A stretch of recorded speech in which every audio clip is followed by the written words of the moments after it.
Was the ladies taking y'all serious at this time, or was they like, oh, they so cute? No, well, Kel was definitely always getting his action. He would always get his scream. I'd be like, my name was Kenan. They were like, yeah, my name was Kel. Every time, I always had to eat that up and then just move on with being funny.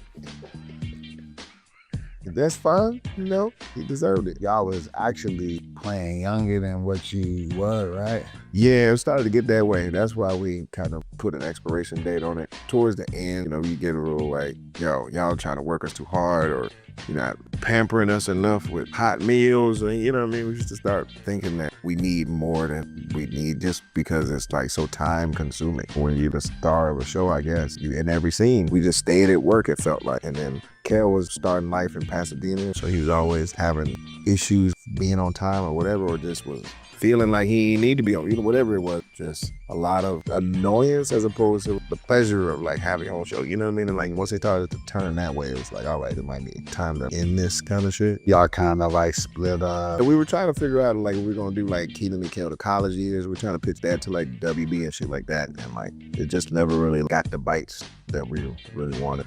We also were getting to that point where it's like, I think we need to establish that there's a Kenan Thompson and there's a Kel Mitchell for people. A lot of people were like Kenan and killing us to death because he went and did Mystery Men, and it's a cult classic now, but like, I don't know if our people wouldn't have supported it because it was him doing something by himself, and then when I would do something by myself, it was not as overall the same kind of buzz we had when we did shit in our work. Like maybe we need to work on our own little things. Y'all purposely not hang around each other, like not to be seen together? No, it wasn't on purpose. He just got into his life. He had kids young, so he just went into fatherhood, basically. I was just running around trying to figure it out because at that point, I lost all my money. So I'm just like, let me just get back to LA and get back into proximity work. Basically, get hired for this game show, get you a couple thousand or whatever kind of shit, you know what I mean? Just stay busy enough. Yeah, I was just doing that kind of shit. And then SNL. Yeah.